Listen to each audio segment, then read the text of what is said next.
Hello everyone, I welcome you all in my channel Decode the Law. This is me Advocate Papia and ये हमारा एक CRPC important sections के ऊपर lecture series चल रहा है। एंड अगर आप जुडिशरी के लिए प्रिपरेशन ले रहे हो और अगर आप प्रैक्टिस करते हो कोर्ट में, लॉ स्टूडेंट हो, देन दिस प्रोविजंस और this lecture series is very much important for you. So ये वीडियो बहुत ही इंपॉर्टेंट रहेगा आपके लिए and I hope you will listen carefully. So in this video I am going to discuss about bail. What is bail? Bail कहाँ पर लिया जाता है? Bail in bailable offence, bail in non bailable offence, ये सारा जो provisions है मैं इस वीडियो में डिस्कस करूँगी, ठीक है। So specially in this video I am going to discuss about section 436 of the code of criminal procedure which enumerates the provisions relating to bail in bailable offence. ये section बहुत ही important है, आपको judiciary में question पूछा जाएगा, आपकी law exam में भी आपको ये सेक्शन से क्वेश्चन डेफिनेटली पूछा जाएगा। मैं इतनी कॉन्फिडेंस से आपको बता रही हूँ कि यहाँ से क्वेश्चन पूछा जा सकता है because this topic is something, यहाँ से क्वेश्चन आपको डेफिनेटली पूछा जाएगा बिकॉज ये बहुत ही इंपॉर्टेंट टॉपिक है। एंड अक्सर ये देखा जाता है in your judiciary exam and law college में भी जो एग्जाम होता है वहाँ पर क्वेश्चन पूछा जाता है, ठीक है। एंड अगर आप प्रैक्टिस करते हो तो इसका इंपॉर्टेंस तो आप पूछो ही मत, ये बहुत ही इंपॉर्टेंट है, आपको जानना ही पड़ेगा what is the provisions relating to bail and what are its concept. So now let's start with what is bell.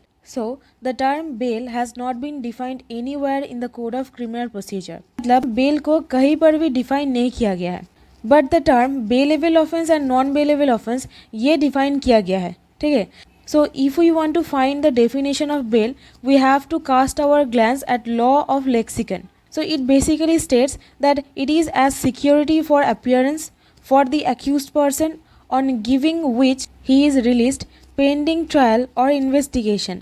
मतलब बेल इज़ समथिंग जो एक्यूज्ड व्यक्ति का अपीयरेंस होता है, उस अपीयरेंस को सिक्योर करने के लिए, मतलब अगर उसको कोर्ट रिलीज़ करता है वो वापस आएगा, वो मतलब भाग के कहीं चला नहीं जाएगा एंड जो ट्रायल होता है वो अटेंड करेगा, ठीक है। And accused person on giving which he is released pending trial और इन्वेस्टिगेशन, मतलब ऑन गिविंग बेल और on furnishing surety accused person को छोड़ा जाता है जहाँ पर इन्वेस्टिगेशन पेंडिंग है, मतलब इन्वेस्टिगेशन अब भी चल रहा है and trial is also pending, and जहाँ पर ट्रायल भी पेंडिंग है। And this has been stated in the case of Govind Prasad versus state of West Bengal, AIR 1975 criminal law journal 1249 1255 Calcutta. So in this case it was stated. So bail is something जो देकर accused इंसान का appearance secure किया जाता है।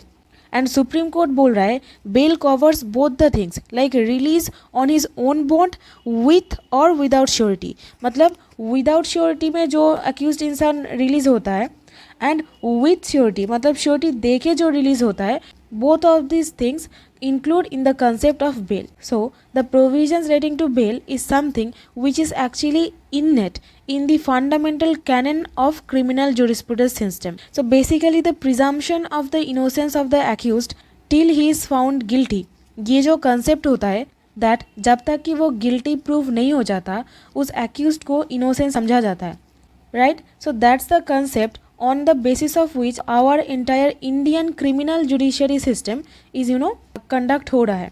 So basically it is also the rule of fair trial and only after proving guilty उसको punishment दिया जाता है। And I would like to say one more thing, that is bail is rule and jail is exception.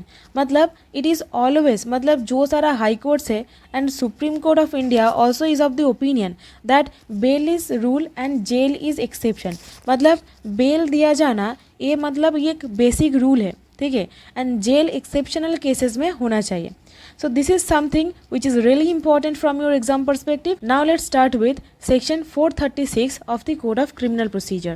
So before going into 436, we have to understand that what are the provisions relating to bail and where the provisions relating to bail has been mentioned. So it is chapter 33. Chapter 33 of the Code of Criminal Procedure enumerates the provisions relating to bail. So now let's come the opening section of chapter 33, that is 436. अगर आपको exam में पूछा जाए what is the provision relating to bail in bailable offence, तो आपको बताना पड़ेगा it is section 436 which enumerates the provisions relating to bail in bailable offence. ये आपको जुडिशरी मेंस में पूछा जा सकता है, प्रीलिम्स में ऑब्जेक्टिव टाइप क्वेश्चन में पूछा जाएगा that what is the provision relating to bail in bailable offence. Now so in order to study the provisions relating to bail from the Bail Act, you have to understand the language that has been used in the Bail Act, because Bail Act is the raw source of law, right? So in this video I will deal with each and every section one by one in order to make you understand. Okay, now let's start with subsection 1. Subsection 1 states that when any person other than accused of non-bailable offence is arrested or denied without warrant, मतलब जहाँ पर कोई इंसान को arrest किया गया है other than the accused of non bailable offence, मतलब वो अक्यूज्ड कोई बेलेबल ऑफेंस कमिट किया है, ठीक है, इज़ अरेस्टेड और डिटेन्ड विदाउट वारंट, जिनको अरेस्ट किया गया है और डिटेन करके रखा गया है without warrant by the officer in-charge of a police station, और अपीयर्स और brought before the court and is prepared at any time while in the custody of such officer or at any stage of the proceedings before such court to give bail. मतलब वो bell prepare कर सकता है, मतलब bell दे सकता है at any time while in the custody of the police officer और at any stage of the proceedings before such court, मतलब जहाँ पर बेलेबल ऑफेंस कमिट किया है एंड वो प्रोसीडिंग्स चल रहा है कोर्ट में, वो बेल दे सकता है at any stage of proceedings, ठीक है. such person shall be released on bail and उस इंसान को बेल पर छोड़ा जाएगा. Now let's come to provided that part. बोल रहा है that such officer or court, if he or is things fit, may, shall, if the person is indigent, okay, if the person is indigent, is unable to furnish surety, instead of taking bail from such person, discharge him on executing a bond without surety for his appearance as hereinafter provided. मतलब जहाँ पर कोई इंसान को arrest किया गया है and वो इंसान इंडिजेंट है. So what do you mean by indigent? Indigent मतलब एक गरीब इंसान, मतलब पुअर, एक पुअर इंसान को इंडिजेंट बोला जाता है, ठीक है. सो जहाँ पर एक इंसान इंडिजेंट है जो बेल फर्निश नहीं कर पाता है, वो इंडिजेंट पर्सन को छोड़ा जा सकता है on executing a bond without surety, मतलब बॉन्ड एग्जीक्यूट करके विदाउट श्योरिटी छोड़ा जा सकता है for the appearance herein after provided, मतलब वो इंसान का अपीयरेंस के लिए, मतलब जो कोर्ट में हाजिरा देना पड़ता है उसके लिए विदाउट श्योरिटी बॉन्ड एग्जीक्यूट करके उसको छोड़ा जा सकता है. Now let's come to explanation. So explanation बोल रहा है एक इंसान इंडिजेंट है, ये कैसे समझ में आएगा, मतलब पुलिस ऑफिसर को लगना चाहिए ये इंडिजेंट है, ये बेल नहीं दे पाएगा. सो पुलिस ऑफिसर कैसे मतलब समझ पाएगा कि ये इंसान इंडिजेंट है. सो एक्सप्लेनेशन बोल रहा है where a person is unable to give bail, जो इंसान बेल नहीं दे पा रहा है within a week of date of his arrest, एक हफ्ता हो गया है, ठीक है, and it shall be sufficient ground for the officer or court to presume that he is an indigent person for the purpose of this provision.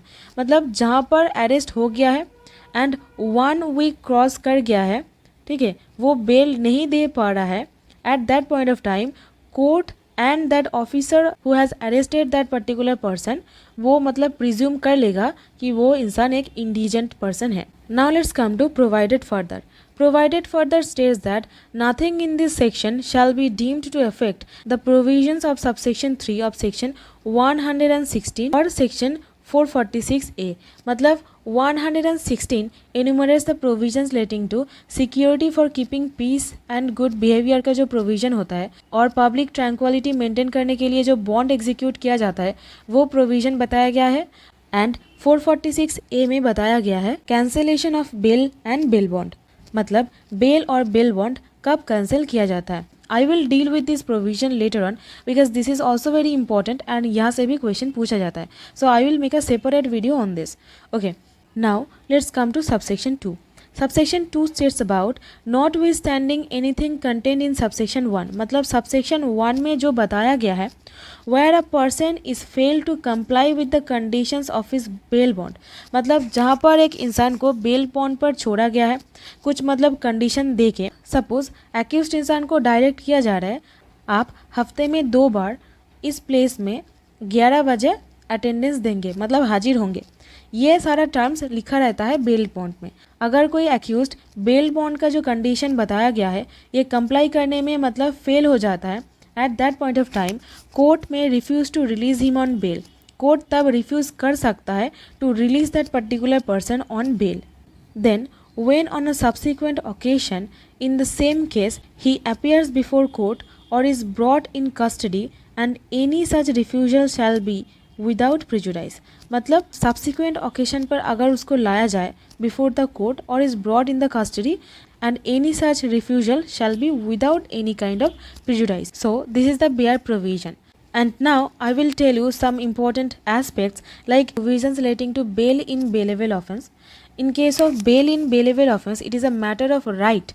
So accused person मतलब bell को एक राइट के तौर पर क्लेम कर सकता है। ये एक राइट है जो इंडिफिजिबल राइट है एंड उस एक्यूज्ड इंसान को बेल देना ही पड़ेगा। जहाँ पर पुलिस ऑफिसर रिलीज कर रहा है कोई इंडिजेंट इंसान को, मतलब जहाँ पर 1 वीक हो जाने के बाद जो एक्यूज्ड बेल नहीं दे पाता है उसको प्रिज्यूम कर लिया जाएगा कि वो इंडिजेंट पर्सन है। At that point of time police officer release करेगा वो इंसान को on his own surety that he is really indigent.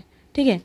Now another point is that in case of bail in bailable offence it is a matter of right.